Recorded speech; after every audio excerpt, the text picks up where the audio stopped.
But you may say, he's wearing a green shirt just like the rest of us. Well, there's a reason for that. Ray Hughes, who has been a demonstrator at SWAT twice, has demonstrated at the AAW symposium once, who was one of our former presidents and has done multiple great demos for us, but who is also a charge nurse, correct? Nursing instructor. And nursing instructor.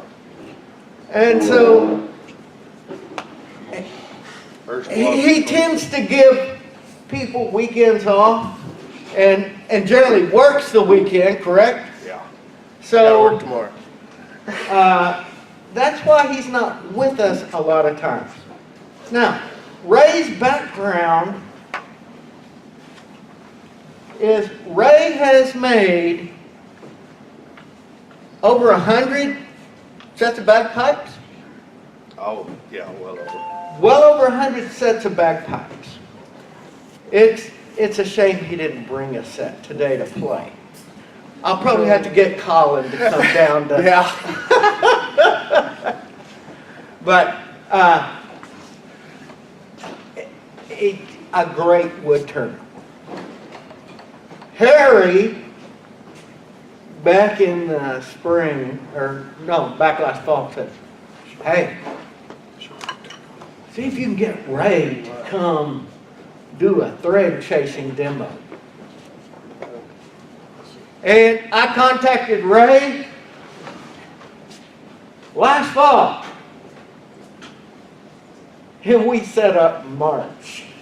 So that's kind of how long it takes him to get something like this arranged. But we're so glad that he can be here with us this morning. I know that he's going to really do a great job, and I'll turn it over to Ray. Well, I appreciate y'all. Can you hear me? Yeah. Okay, good. Appreciate y'all having me come demo. Like Jim Bob said, I kind of work a little bit crazy schedule, and usually if I have a weekend day off, I try to spend it in the shop. Now, we already have a winner on this. I don't know if, yeah, you're a little dust. This is made out of boat arc.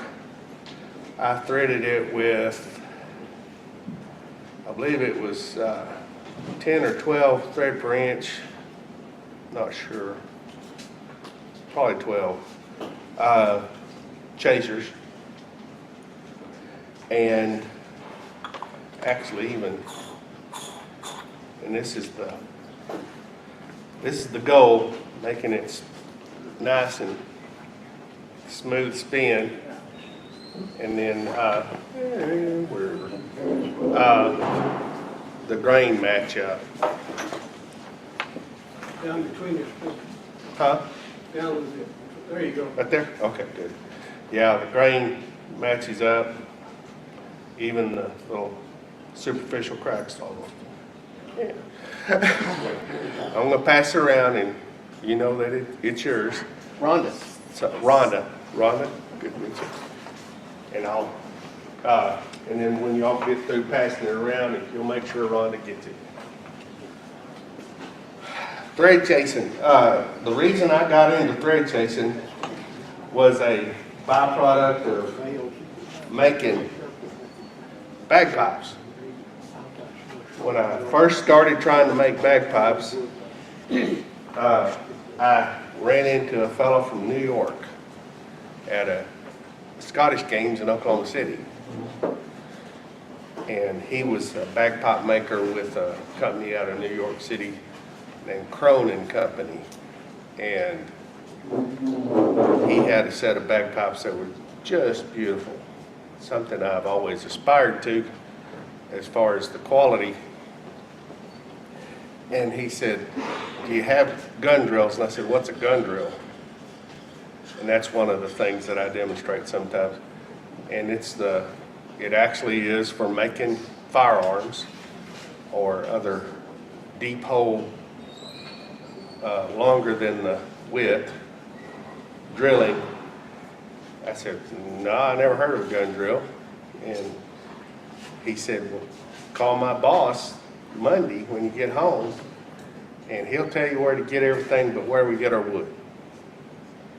And he did. And of course, they want to keep their wood source a secret because blackwood is rather expensive. I don't know if any of you priced it or whether you've even run into it here locally. I don't think Acacia's had any for a couple decades now. It's about $100 a board foot now or more. Back when I started, Coca-Cola, which is about 70 a board foot, was less than 20. So, yeah, you can blame me. But he said, and he showed me that some of the ornamental parts, decorative parts, were threaded on. And I said, what, do you have a machine lathe to do that? And he said, no, we hand chase our threads. I'm like, you do what? He said, yeah, we do it on a wood lathe. And so I started, really getting into trying to find hand chasers. And at that time, Craft Supplies out of Utah was the only ones that carried any. And they were just starting to. Now this is a skill that if you'll look, if you kind of read about it in AAW, etc., it is there are a few guys that kind of kept it alive over the years until people started getting interested in it again. One of them, or one of the big ones, was a fellow named Bill Jones out of England. And Bill was he was one of the last of the ivory and hardwood turners. He actually turned things out of ivory, later imitation ivory, but ivory and blackwood and ebony and boxwood, things like that. And then Alan Batty. Now, I didn't see it on a little look through in the library, but I know we had at one time an Alan Batty video about thread chasing. So that's a very, very enlightening video, and it'll show you some stuff that I'm not actually going to demonstrate because I was kind of self-taught. I just got the tool and said, oh, this looks like it's how it's supposed to work. I had a little pamphlet that Alan Batty had actually written, but he also used some tools that I didn't have access at the time. One was called an armrest, and it was something that you kind of stuck up under your arm, and that's how you guided your tool on the inside ones. Kind of like that. Well, I said, well, I can just do that. And that's what I did. So, I did at one time get one of them just to see if it was any easier. And by the time I stuck it under my arm several times to stank it up, Colin Chalmers wanted it. And so I pawned it off on him. I didn't care for it too much. You can, now in my handout, you can see several things that I've kind of gone over. To thread and to hold a thread in wood, you need, of course, sharp tools, and you need a thread chaser. These are a couple, I believe these are, well, let me get my little thread detector out. Where'd it go?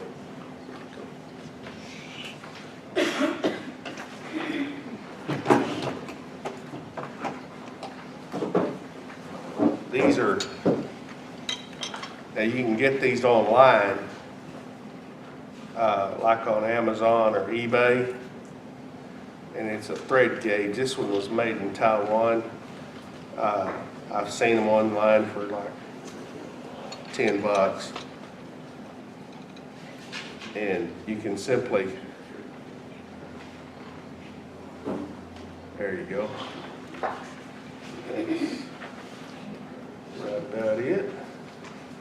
And that one is, well, the next trick is trying to figure out how to read it. I believe it's 14, yeah. 14 threads per inch. No, I'm sorry, 18. Go the wrong way. 18. And the smallest that I use, I've actually got some smaller than this for just decorative things. These are 24 thread per inch. Okay, can you see those okay? Okay.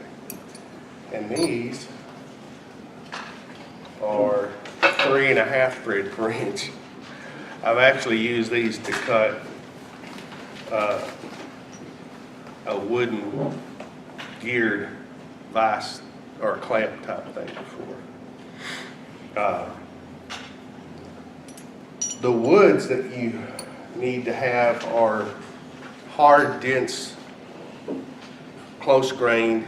Now I say that, and I passed around that boat art, which is not that close a grain, but it's hard enough and it's oily enough in its makeup that it'll work.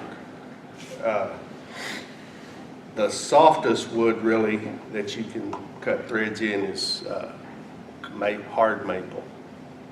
I've never been able to cut any threads in anything softer than hard maple. You know, genuine boxwood, which is kind of hard to come by, but it is really nice to cut threads in.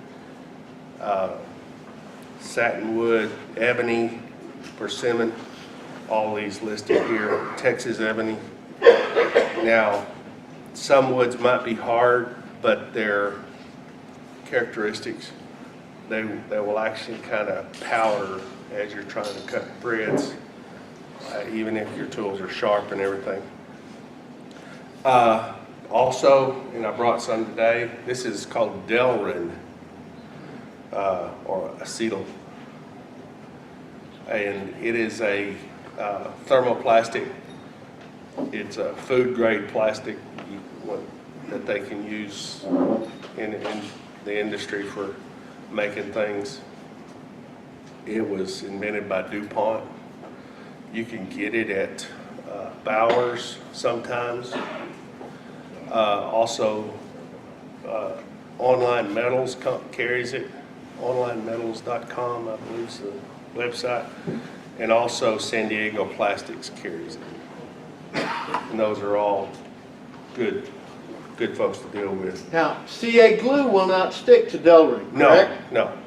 And that's these acrylics, that's one of the reasons, acrylics plus the hard oily woods is one of the reasons bagpipe makers like to thread those things on.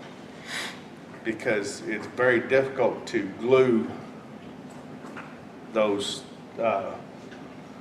decorative materials to the wood, because the wood is so oily it won't create that extra strong bond. About the best you can do is cut some grooves in it, and cut some grooves in the in both the female and the male, and then put a lot of epoxy in there and let it dry. And that way it's kind of like putting in a biscuit. if you'll look at the bottom of that first page, that shows the decorative part. I've got it unthreaded somewhat when I took that picture. And that was kingwood, which is a type of rosewood, and water buffalo horn. Water buffalo horn will take a nice thread. Vegetable ivory, tagua nuts, ivory nut palm will take a nice thread. And of course the acrylics and resins will, but you have to be very careful about when you're cutting them, because you can crush the threads if you don't watch your technique. In the top, it kind of gives you an idea of what it looks like when you're cutting the interior thread. These are some different chasers that are available. I'm going to pass these that I'm not going to use during the demonstration around. Tell what you don't do with chasers. Well, you're not supposed to put the feet together. In other words, don't try to match it. You know.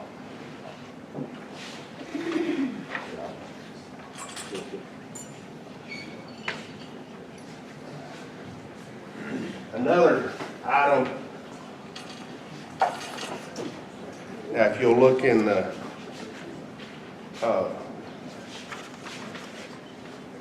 let me see where it's at. Might not have got a picture of it. Now, one of the things about thread chasing that is so unique, unlike taps and dies, you can vary your size of what you're doing simply by making it bigger or smaller.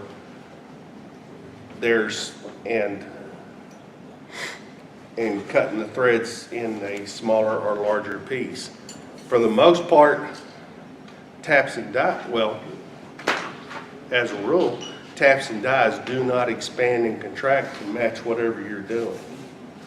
So buying a set of thread chasers, you can do pretty much any size within certain confines. The larger diameter that you do, the larger pitch or fewer threads per inch that you want to do because of the holding power and the structure.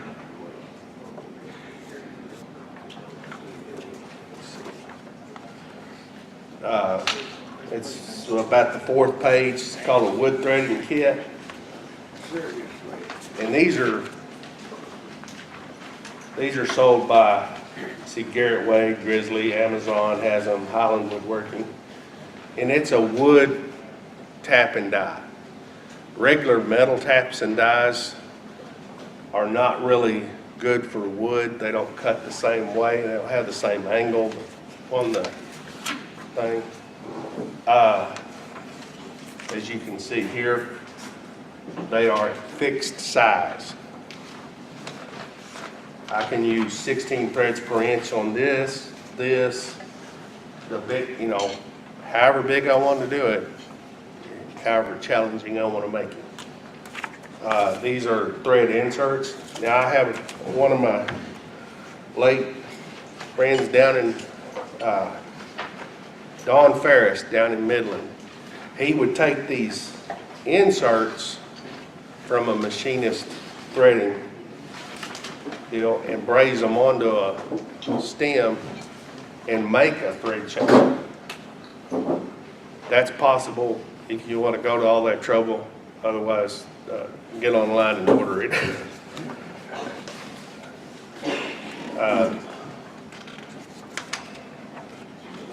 The Chasing Threads article, which you can look at, is a basic article written by a fellow named Fred Holder out of Washington State. Real good article. It's one I reference quite often. It illustrates several of the techniques that I'll be going over. The two types of, now, we have two types of chasers. We have the male, which cuts the threads along the axis on the spindle. Then we have the female, which cuts the threads for the nut or the cap. Inside the opening. Huh? The inside of it. Yeah. Now, with the armrest that I was telling you about, you can actually use the outside one for both. I mean, the inside one for both. But that's a, what was his name? Thought I put it in, oh, in the books section. His name is John Berkeley. And that's the method he uses to use that the inside chaser for both threads, which was a unique technique that I'd never seen before. The other item is a recess cutter. I'm gonna have to eventually get this trimmed down a little more. And it's a scraper that goes on the inside when you're cutting the inside threads. And if you'll look at the article by Holder on, well, it's down at the bottom, it says page 35 on American Woodturner. There's a recess cut right here, or right here. And that keeps you from letting that inside thread carry you all the way to the bottom and then tearing out your threads as you're making that motion. Now, one of the things I encourage people to do whenever they do want to cut threads is to get some Delrin or nylon rod and practice on it first. Because you can practice on it, cut the threads away, practice on it, cut the threads away, to your heart's desire. You don't feel like you wasted some good wood. Now, you want to make sure that you trim off and square up that edge. You don't want floppy edge on there. And then we want to cut a bevel. And that bevel is going to allow us to start the thread or strike the thread. Now, I only want to make this thread about this long. So I'm going to cut a little recess down here. And that way, as I travel, it'll come to a spot that will naturally let me escape with the tool.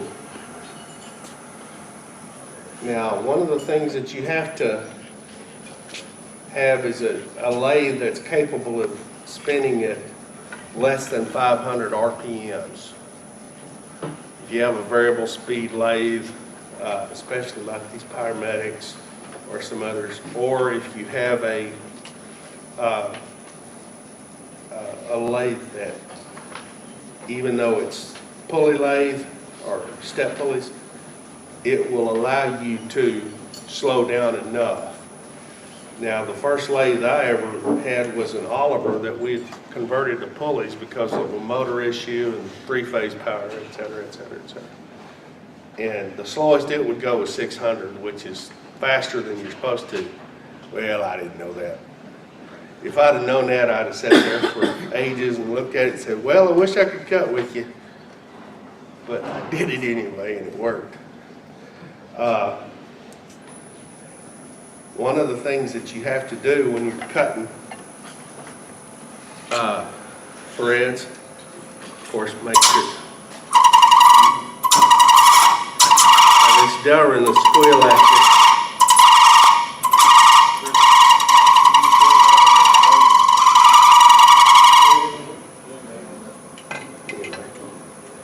So I'm going to slow this sucker down to about 400.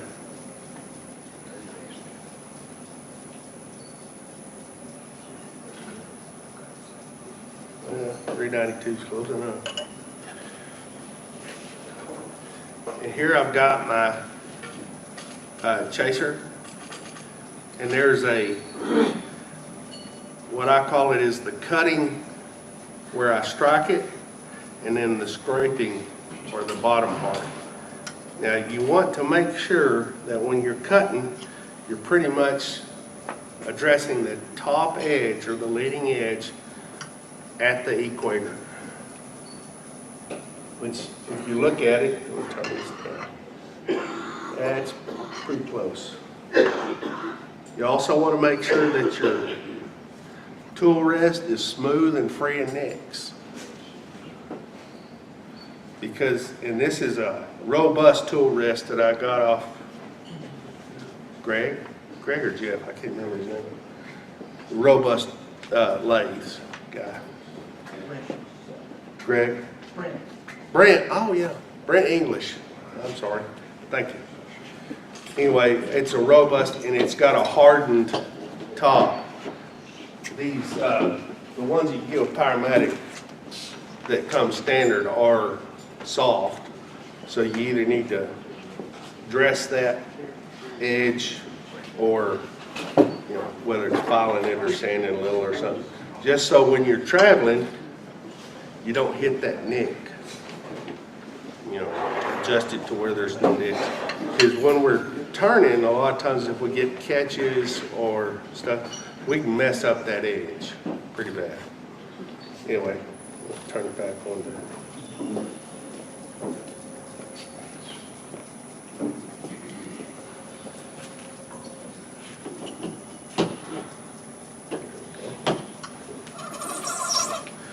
Now what I'm doing,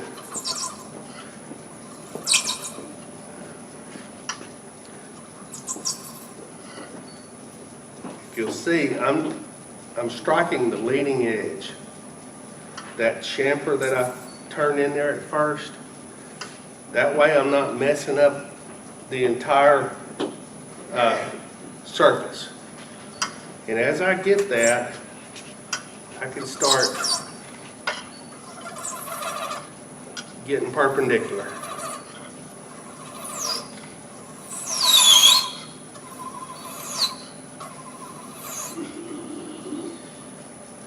Now this Delrin has a unique characteristic, even more than other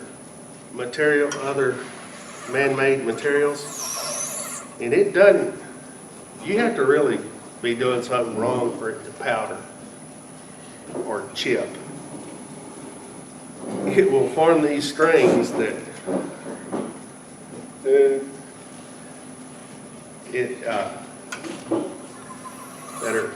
you kind of have to get used to getting them off the tool. You can blow on it or whatever. But like I say, this is a great practice material because it's homogeneous. There's no grain to worry about. You don't have to worry about some of the vagaries and inconsistencies that we find with wood. The closest you can get to doing this is blackwood or boxwood. Okay? And this is a whole lot cheaper. After you established your thread, Yes. is the tool feeding itself? Yes. Lengthwise? All you're doing as the thread is struck, whoops, as you put the tool to it, all you're doing from then on is putting pressure this way in order to deepen it. Now, as we turn that thread, and another thing is, this is a lot more forgiving when it comes to deepening your threads. Let's say I was trying to mate this thread with the bolt, with the nut.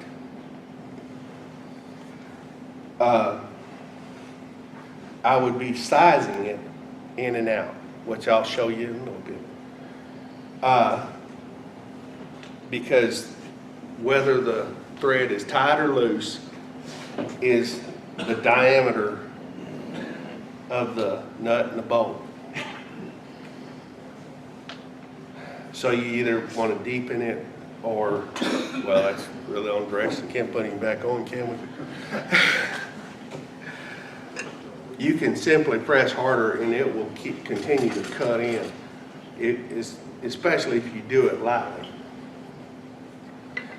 If you're doing it in wood though, you'll start crushing those tops. Because as you're doing it and you're trying to deepen it, those tops will crumble. So you want to make sure that if I was doing this on a wood piece right now, what I would simply do is say, okay, I need to make it smaller. So I would take a scraper or other tool and knock the crowns off, however deep I deemed it, based on the fit. And then go back and deepen my threads.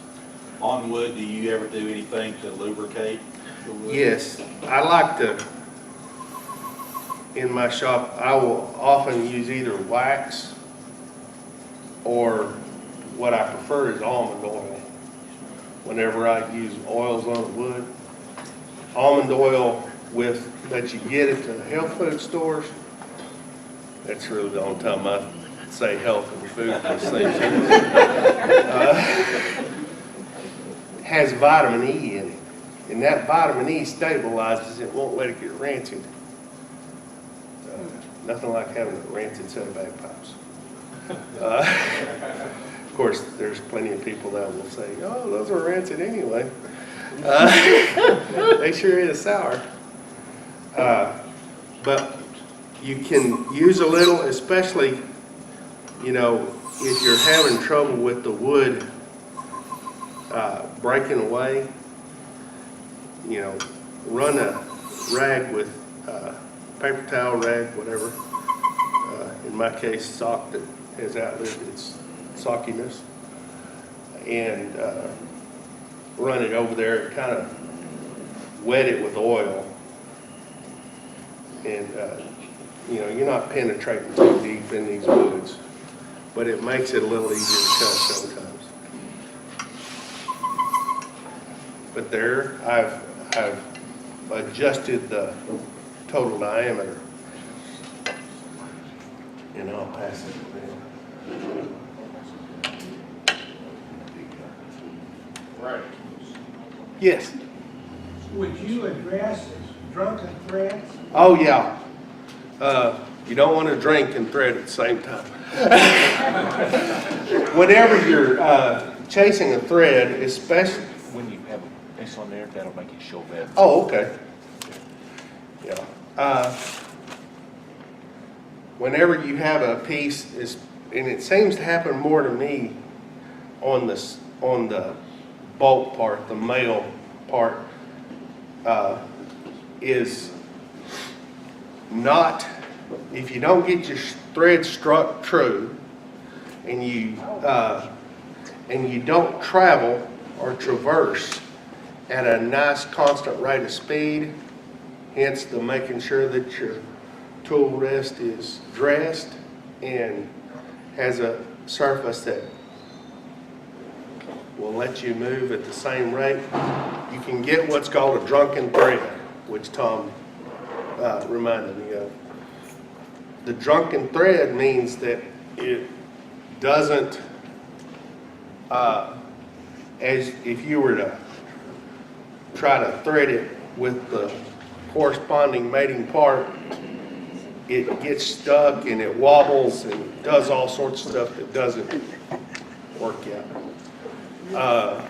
Did you have anything else to add to that? No, it's just irregular. Yeah, you can see it real easily whenever you look at it. Amazingly enough, I don't have one to show you. I often do, but you run into it when you run into it a lot more often on wood than you will on something like delrin, because sometimes there'll be little slight variations in the density or the hardness of the wood, but usually it's a use operator error. Okay. Any other questions so far? Okay. The next thing I'll show you is, now, what most people will tell you is that the outside thread, what did I just draw? Oh, it's a piece of junk.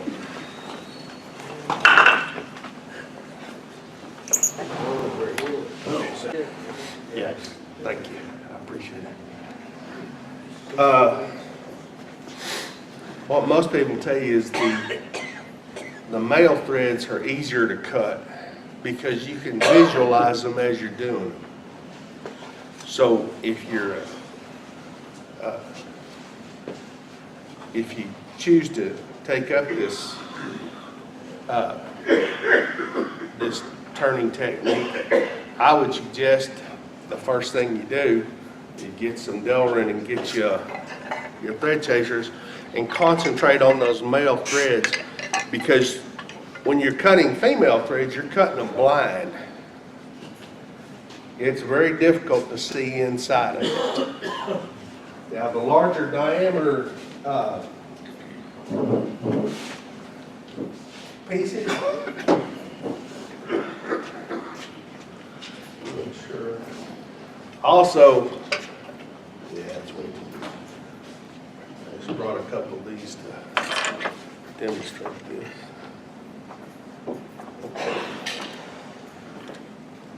Especially when I'm cutting the inside threads, I like to use a Forstner bit to make the walls of the inside threads. And with Forstner bits, you never want to use, you want to feed it relatively slow, both revolutions and entry. But this Forstner bit will allow me to cut a thread that is perpendicular or parallel to the outside, depending on the shape of my final product. But like, you have to clear this occasionally.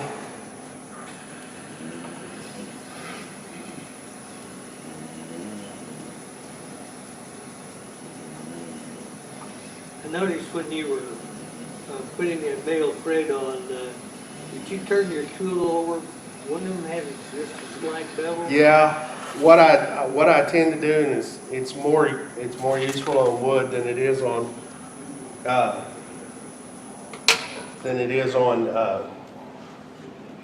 delrin. It's just a habit. After I cut the threads, then I scrape them to depth by turning the tool over. It's something that, it's just a habit of mine. If you'll look, You lead with the bevel edge? when I cut it, Yeah. you see that there's a slight angle, and I cut with the cutting edge, and then I'll turn it over and then just kind of use that bottom edge of the scraping side to refine it. Thank you. Look, you know, for that turning it on. Especially in hardwoods, if you feed the portion of bits too fast or run the spindle speed too fast, you'll dull those edges. So you want to kind of watch that.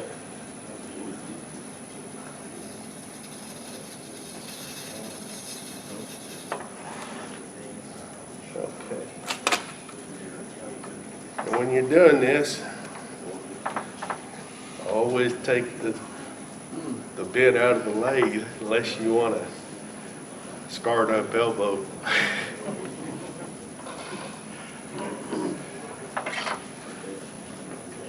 Did we ask you how you figured that out? Well, it took a couple times, amazingly enough. Or, okay. Okay, the first thing I do when I'm starting to do this, well, after I've squared everything away, which I'll do now, I like a square edge. Whoops. Goes back on.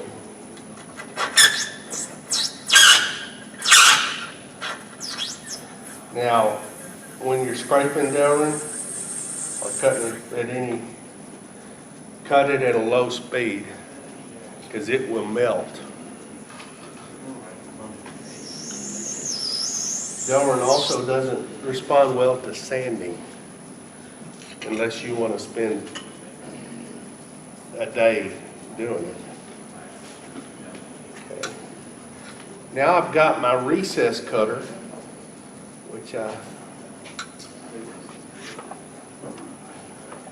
make sure I got plenty of room there. Yes, I insert it until I feel the bottom of the hole, and then I move it toward me for,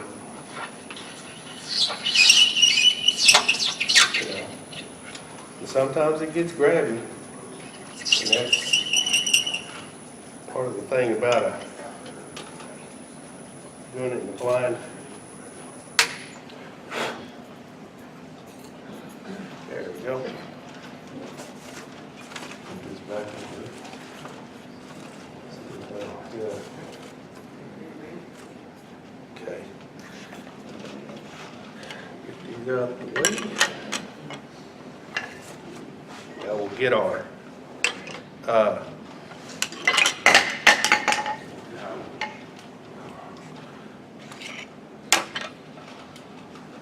this is the inside chaser, and if you'll notice, I cut that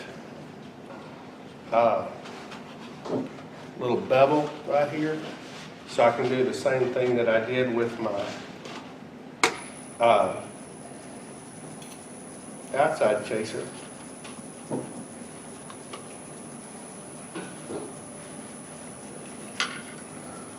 And I'm going to strike the grooves at an angle right here.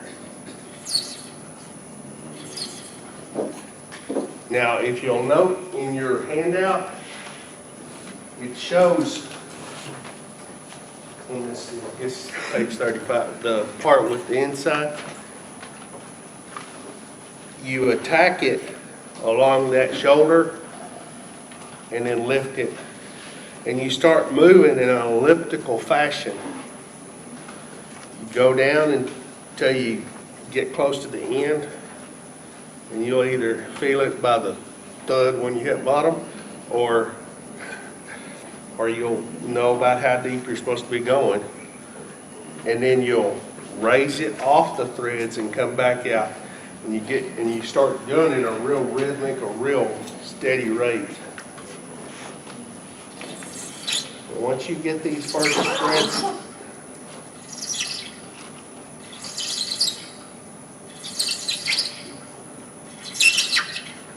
and you slowly start.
When you're cutting the inside ones, that Delrin tends to get wadded up at the bottom.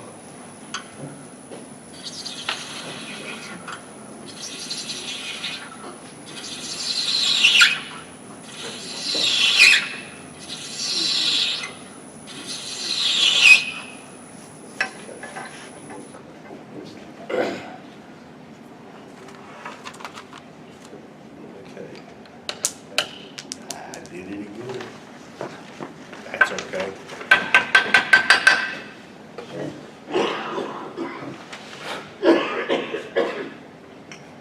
There we go. I'll trade you. I'll pass that around, let you take a gander at that.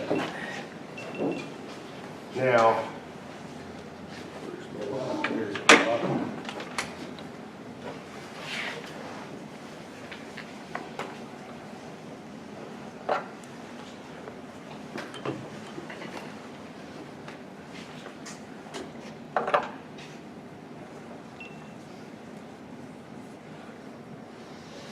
I think this is mesquite, it might be Hatoba.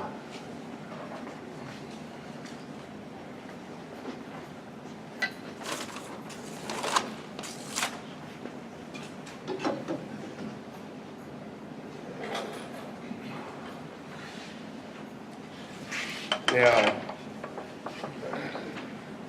most of the stuff, most of the things that I turn the threads on are bagpipe pieces where there's an open nut and a bolt. That's the type of configuration it is. There's the male threads, the female threads, you thread them on, and if there's excess, you just trim it off. When it comes to doing a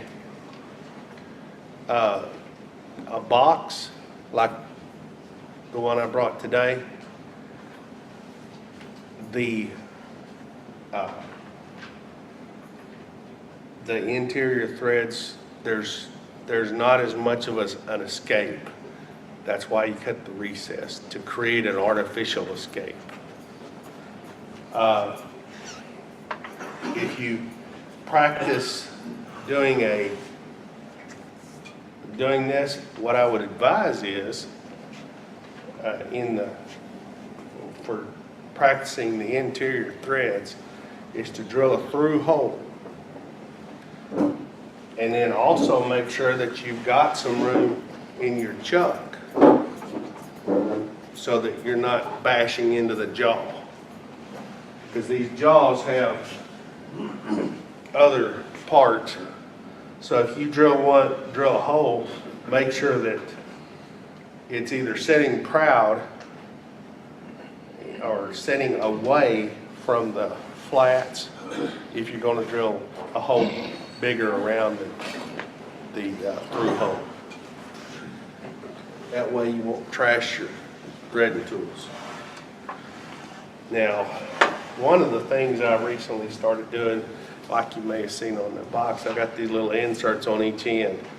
It makes it a little easier to make a box that after you get it fitted and everything, you can turn it between centers to make your shape and everything else. And you don't have to try to do it while attached to the lathe and try to mate it. And then just simply take a little piece of, man, this little sucker's not wanting to be here. It's just a little piece of pin material, an acrylic piece. And what I do is just cut it and insert it into, this is 5/8. So I insert it into this little recess that I'm making. Otherwise, if you do it just like Alan Batty does on his video, what ends up happening, you have to cut 2 female threads, and one of those is to remount the bottom so that you can finish it off. And cut it, you know, a 1/4 inch or less. You don't want to take up too much space that's going to affect how deep you can make your box. So I like to cut that and separate my bottom off the box.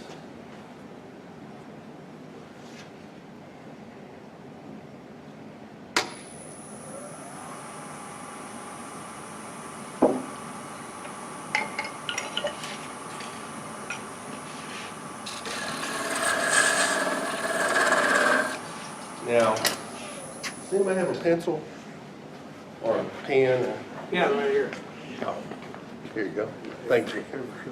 Yeah. Although it does have strong grain, I want to make a couple registration points.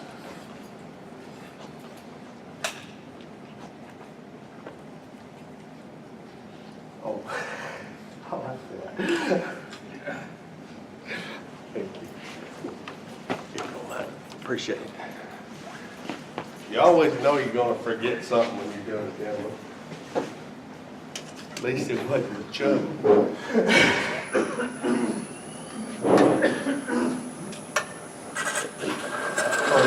Most of it down already. And I try to use something close to the golden mean, 60-40, 2-to-1, or 1/3 or 2/3, I guess, excuse me. Okay.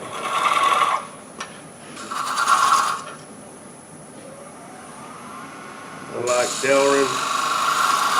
Of course, wood likes to be cut at a fairly nice little clip.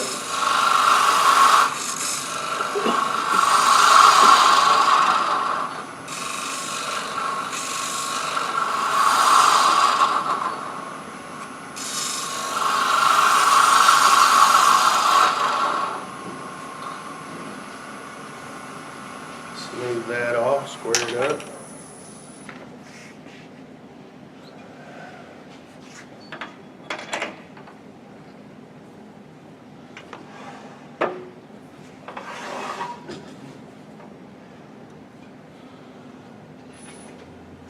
Okay, whenever whether you're formally designing it on graph paper and everything, or whether you're just designing it on the fly,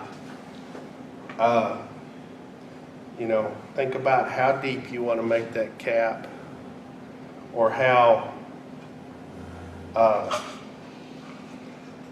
you know, if you're going to bring it in so you'll know how much to leave.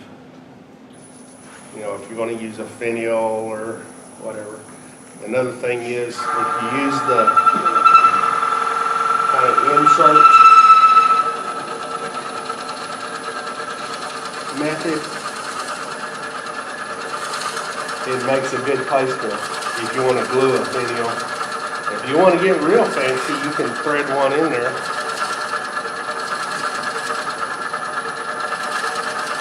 One of the I'm thinking it was Alan Batty that made the quote, buy a boxcar full of boxwood, or a container, shipping container full of boxwood, and lock yourself in the shop. And by the time you get to the end of it, you'll have figured out how to chase threads.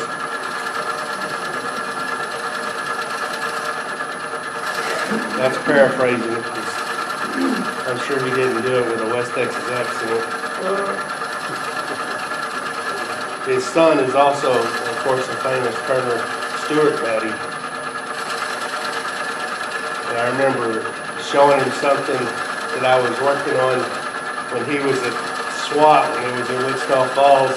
He said, "Oh no, you're one of those bagpipe makers." Because his dad had actually apprenticed at a bagpipe shop.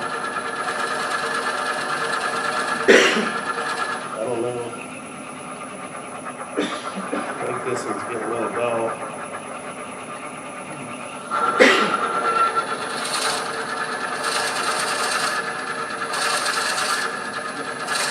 Now, there are several ways that you can, of course, let's put these things up. There are several ways that you can, when you're talking about fitting your lid to your base, etc., and matching your threads male to female. There are several ways to do it. One's just a simple vernier caliper. I prefer the type that doesn't require batteries, because if I get one that does, I'm always changing the batteries more often than I actually use the caliper, because invariably something will hit that little button and leave it on.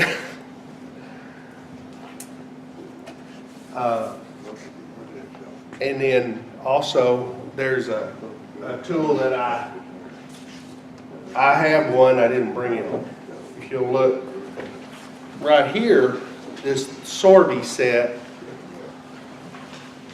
there's a tool at the bottom, and it's a caliper set up specifically to match the three different pitches of thread that they use for their tools.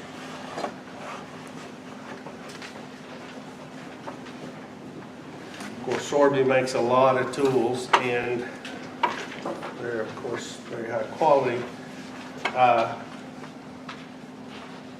There are very few folks that still make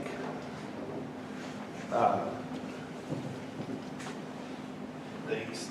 The ones I passed around, these are crowns. And of course, if you get them, you're almost always going to get them made in England or Scotland or somewhere in the Midlands. I got these off eBay. They were made in Great Britain, I believe. I don't have some weird markings on them. When you get them, they'll come like this a lot of times. If you buy the chaser without a handle, I suggest you put a handle on it. That or, be relatively close to the emergency room. Put that through your blood.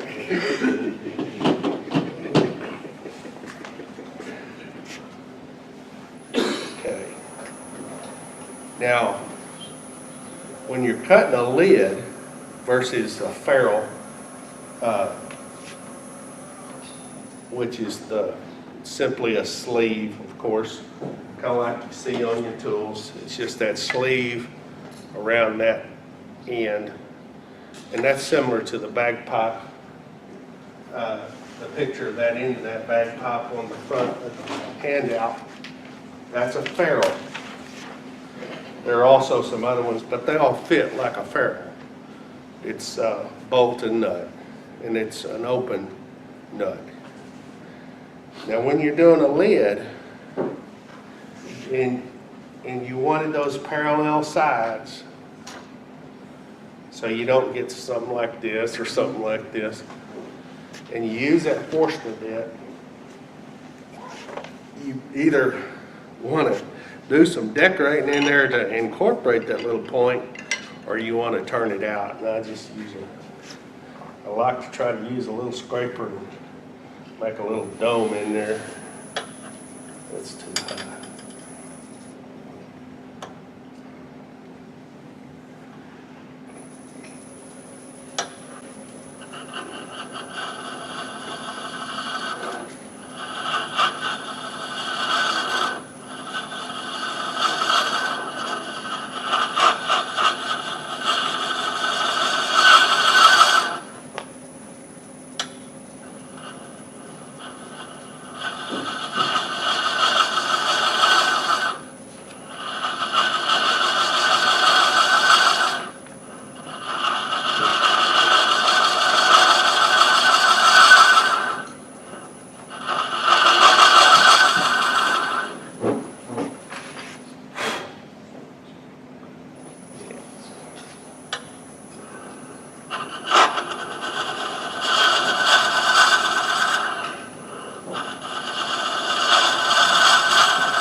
course, if you're gonna be a purist and not use the Forstner bit, you can also use these.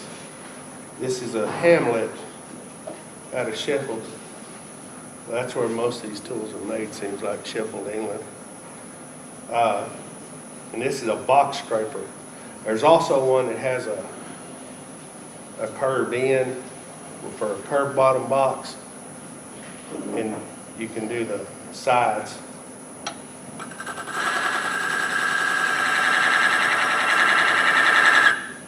Just like that.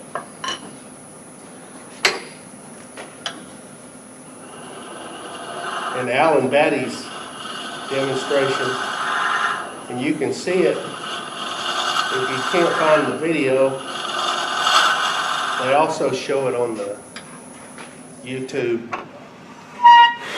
links for craft supplies. Yeah, Hey Ray, that last tool you just used, Yeah. could that be fashioned out of a Scraper. Allen wrench? The one to, The one you're cutting the recess up at the top Yeah. with. that's one of the things that some of the guys will do is take a, Allen wrench that is, not the set that you get that fold out, but a individual Allen wrench, and flatten that in and put it in a handle. And that way you don't have to worry about the longevity of it because they're relatively inexpensive. And you can get various sizes. I've also got one of these made by Crown, which is just the tiniest little recess. And I'm like, it's the thought of the recess in that case, not the actual functionality. Oh, there's a recess down there, I'm gonna get out. Doesn't make much. Okay, I've cut that. Now I'm gonna go in there and cut my recess. And need to raise my tool wrist.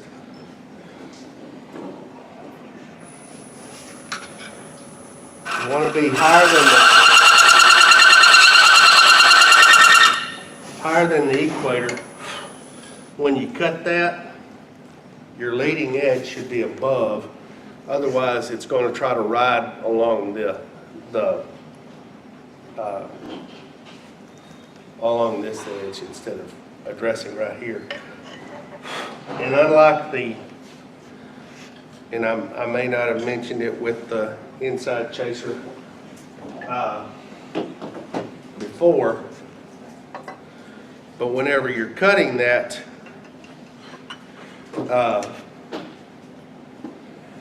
you want to be where the threads are addressing above the equator so that your tool doesn't try to ride on the bottom half of the teeth.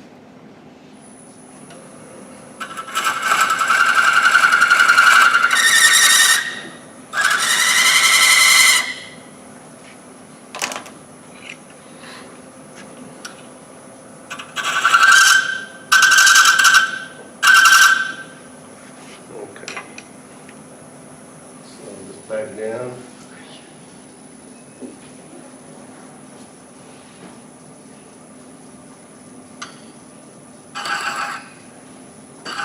And strike on that chamfer first.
In this instance,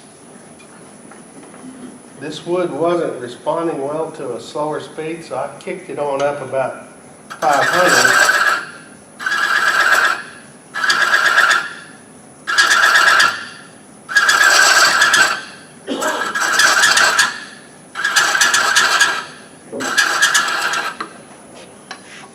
And it's doing better, much better. Sometimes your material dictates your speed as much as your pitch of your threads or anything else. Ironically, the traverse or the speed at which you traverse the threads, the smaller the thread, the slower the traverse. If I'm doing like this one, which is a 16 thread, you can see it better. This will go faster, slower than if I was to use this puppy. So between adjusting the speed of the lathe, so if I need to go faster, I can adjust the speed of the lathe to go so I don't have to traverse so fast. And if I have this one, these little bitty 24s, this one I can actually, it'll actually be slower. And so if I want to, so I'll tend to get drunken threads if I try to go too slow, so I'll keep the speed up just a hair. And it's a touch thing that you'll learn over time if you're crazy enough to try to do this. First, I would seek medical attention to adjust my medications because you're going to need it. One time somebody asked me about chasing threads. I said, yeah, well, what are we going to do when we catch them? Kind of like the dog chasing the car. So I've got that cut. And you want to do if you want to do any sanding or messing with that end, do it all before you cut those threads.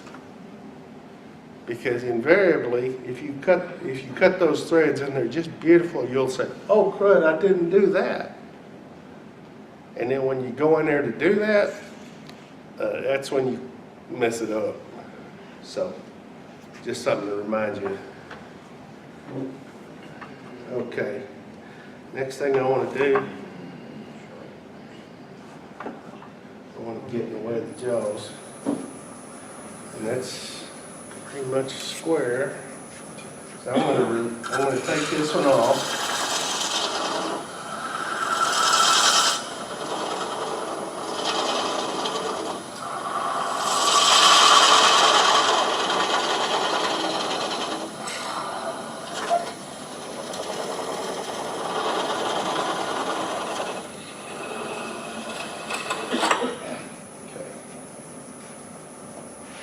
While I'm doing the, there you go. Good catch. Good catch. While I'm doing the bottom of the box, I'll pass that around. Are we doing okay on time? You got about 20 minutes left. Okay. We'll try it. Done. Okay, put the bottom toward the base. Make sure it's traveling true. Okay. Now what I like to do here, and this makes it a little easier when you're trying to figure out the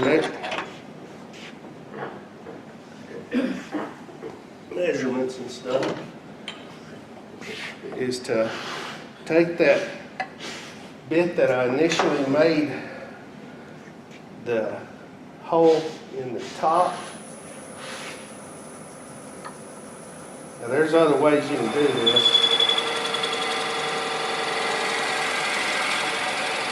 You can do a thing where you take the calipers and you try to, yeah, it's easier to me.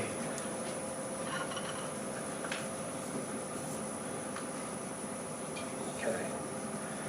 So I've got my, and what I've done is I've made that mark to tell me what I want to approach for my outside diameter.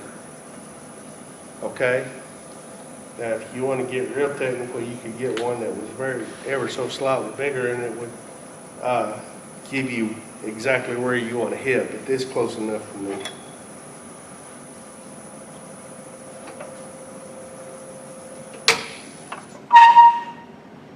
Get this in position.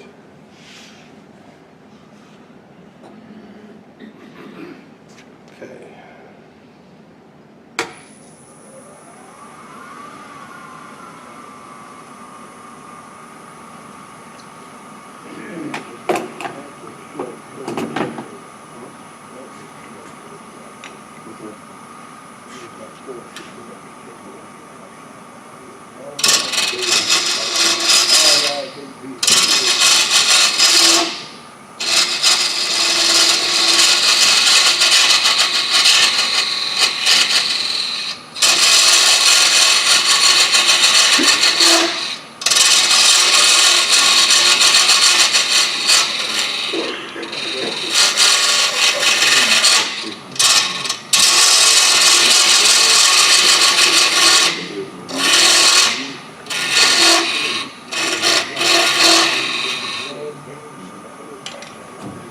Now, if you'll see, I don't know if you can see it very well, I've left, it's like a little ring, a little wall around there, and I've left that so I can, that's my minimum, or less than minimum. And square up this shoulder, and cut my recess. Okay. Also, cut my chamfer.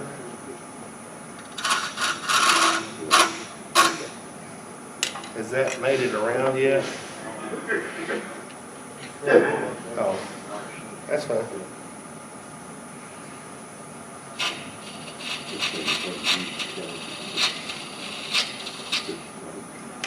Now, the looseness or tightness of a fit depends on the diameter, okay?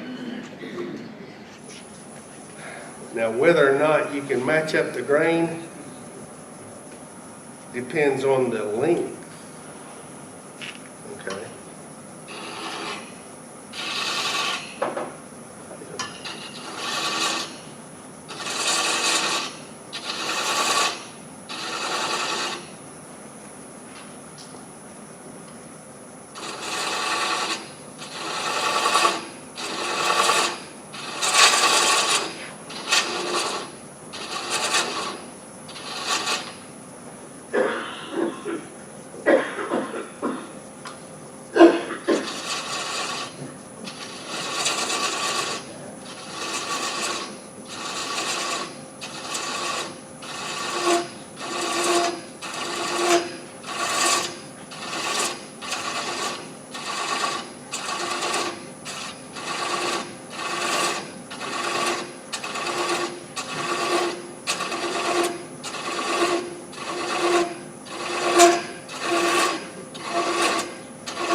There I've got my threads pretty much struck.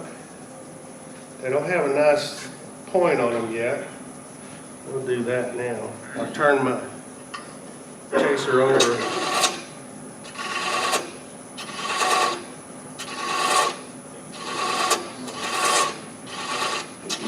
Now I'm scraping more than I am cutting.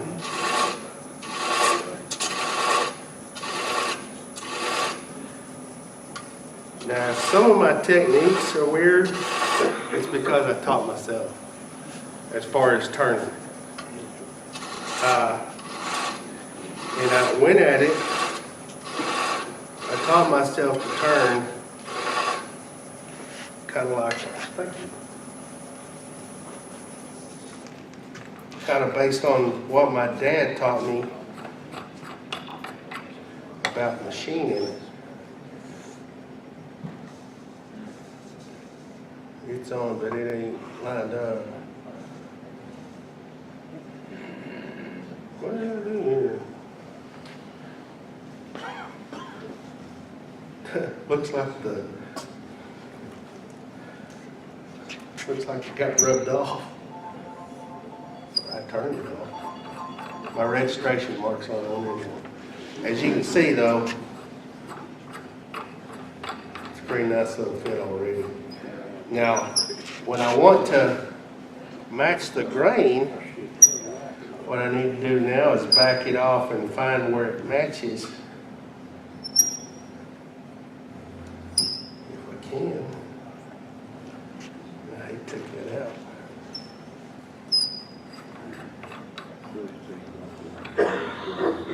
There we go.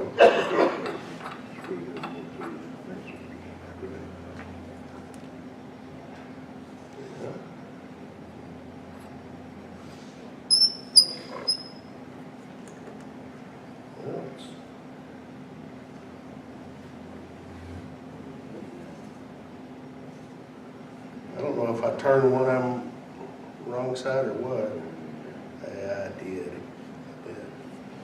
Anyway, we'll play with it a little bit more.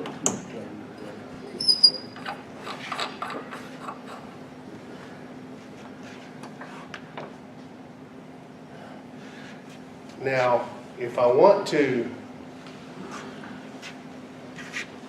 of course, this is the rule from, you know, all of woodworking. Unless you got some really good glue in the press, you can't add material back. So if I had gone, because this grain is a little bit tricky, if I'd gone to where I'd gone past my registration point, what I then have to do is, there's two options I got. One is I can take a teensy tiny spacer and put it in there, and it'll stop the travel before it gets to the grain. And it would be a nice little decorative piece. You know, take a little piece of blackwood or a little piece of maple to contrast with this. Now, if I'm not there yet, all I have to do is take a parting tool. Sorry. Parting tool.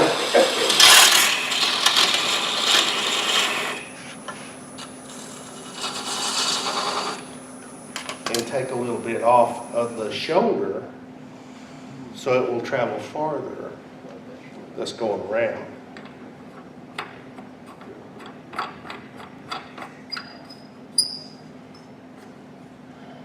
To right there. No, yeah, I'll just close it up. Now, all I have to do to finish the box, I can finish the lid, turn it around, and that way all I have to do is put that little insert in the bottom and I'm done. Now for the bottom of the box,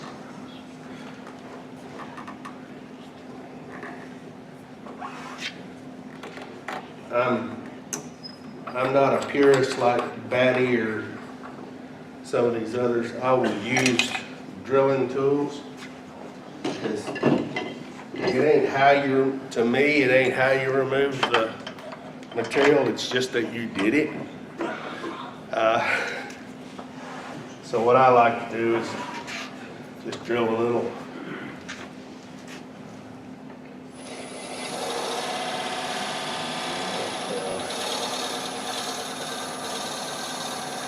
Now you can get the threads and everything done on this before you doing your base. It just depends on how thick that wall is going to be. What I like to do is take it on down there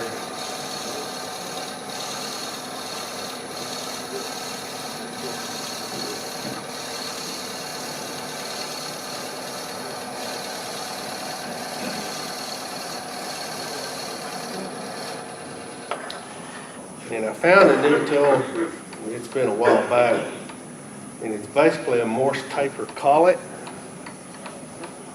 that's made so that you can get different diameter, either bowl bits or core box bits.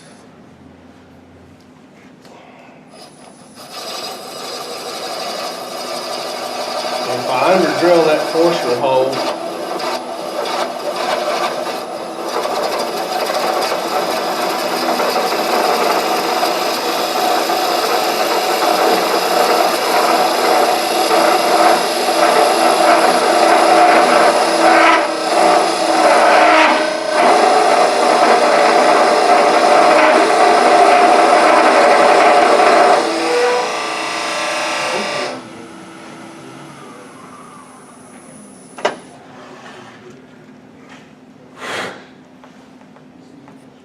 almost, pretty close.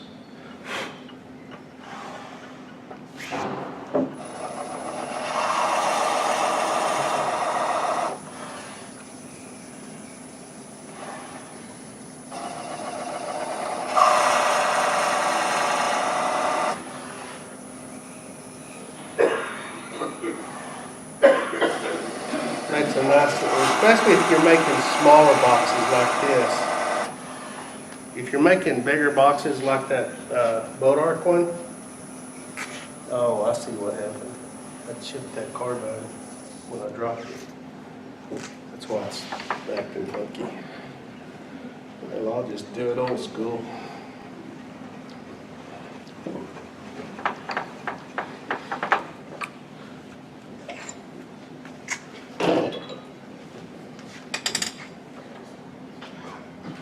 Ray, how do you sharpen those? Good question, sir.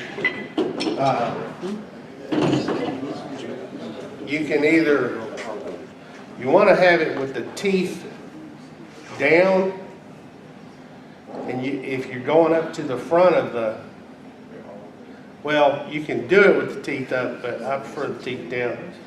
And you can address the face of the grinder, and it sharpens that edge.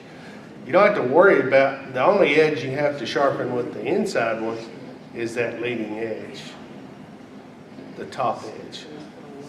Now if you want to sharpen this one, you can sharpen both edges and use that scraping to really refine that outside thread. But either way, you want to do it at a very steep angle. You don't ever want to sharpen the teeth like this. Okay? You sharpen the flats. You take away a little of that flat and basically create a scraping type edge. Okay?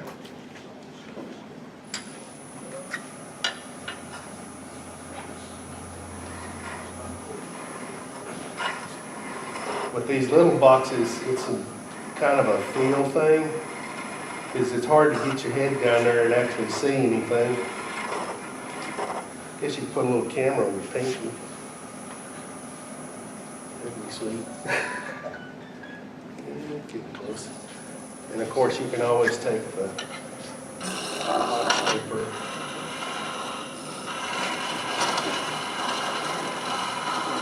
You can actually make, by sharpening this end, it'll do the bottom as you're doing the sides.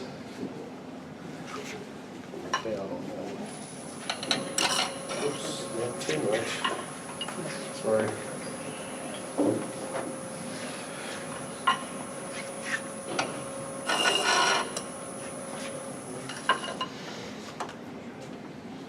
Maybe I should have done that. There we go.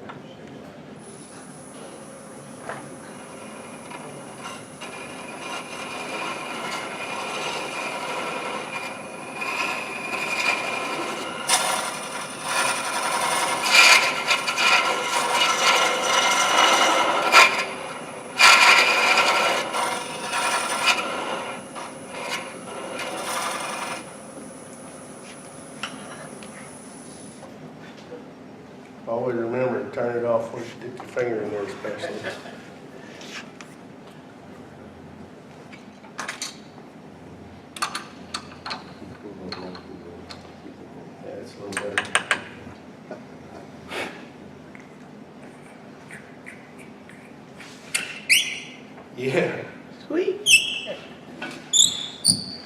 ain't got a pretty sound. There you go. Okay,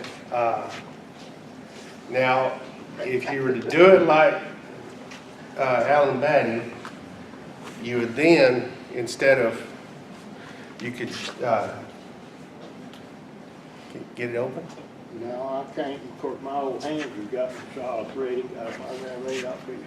Lefty loosey.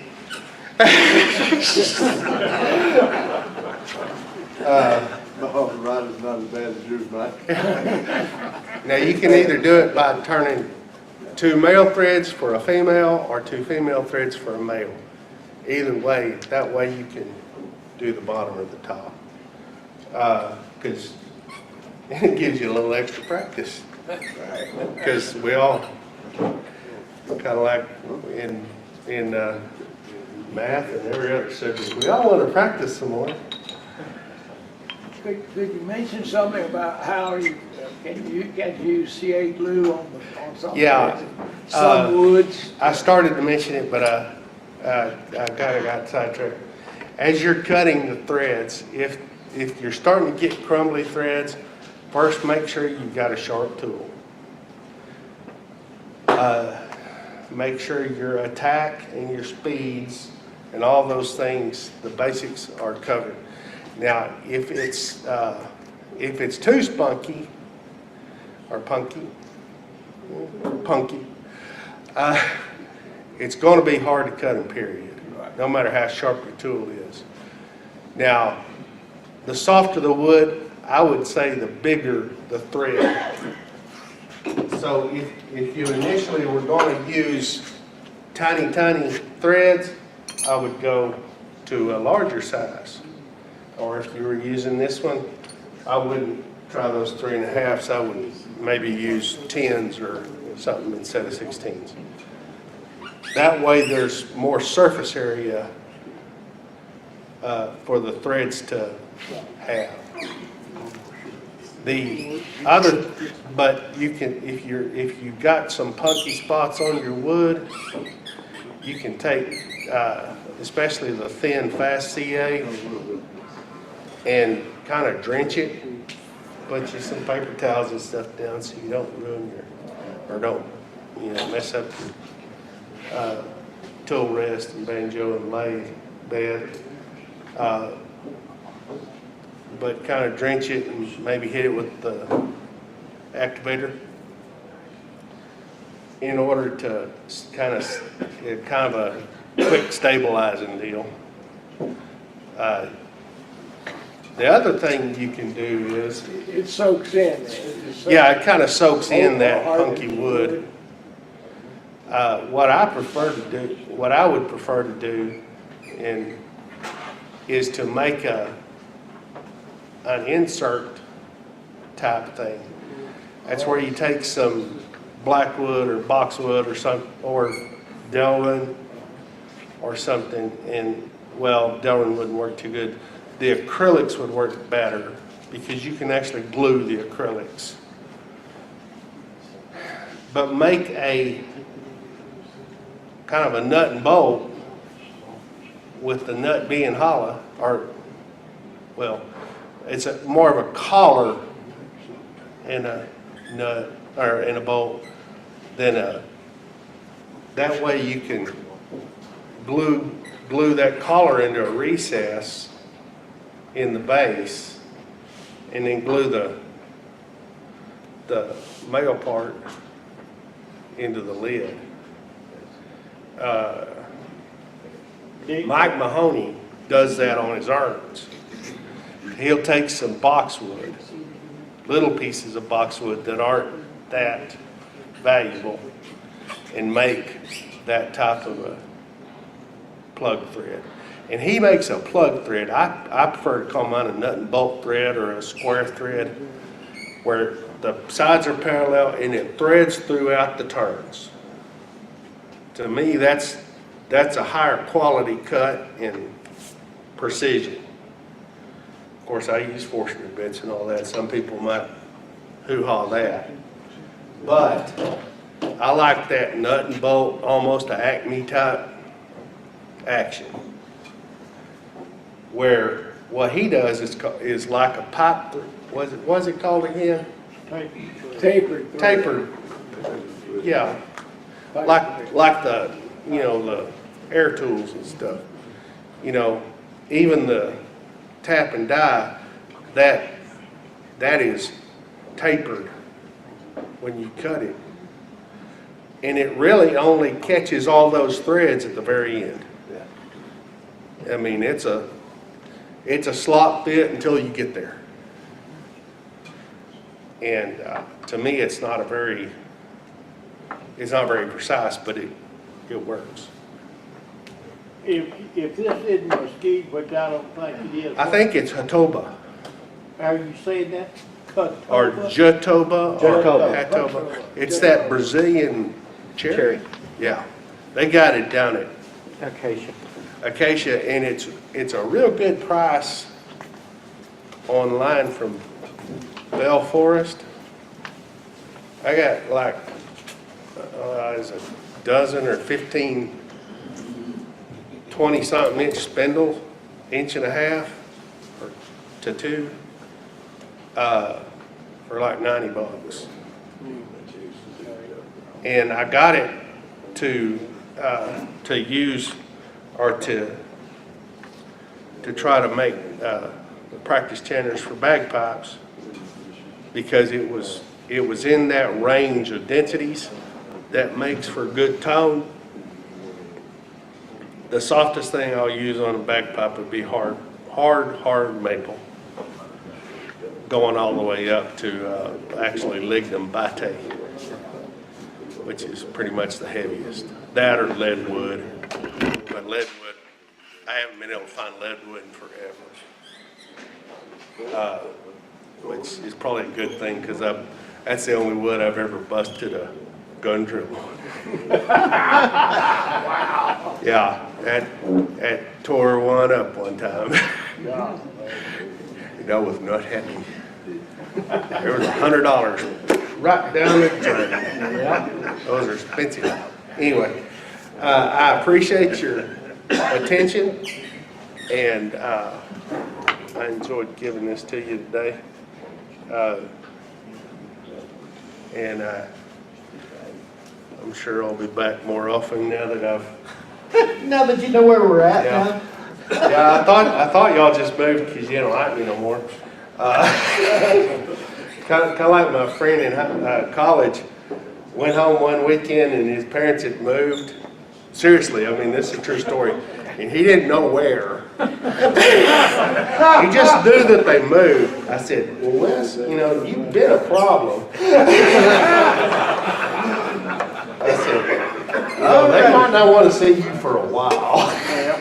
Ray, we really appreciate that very much. Yeah. Thank you. And we look forward to the time when you're able to be with us every month, Yeah. because he is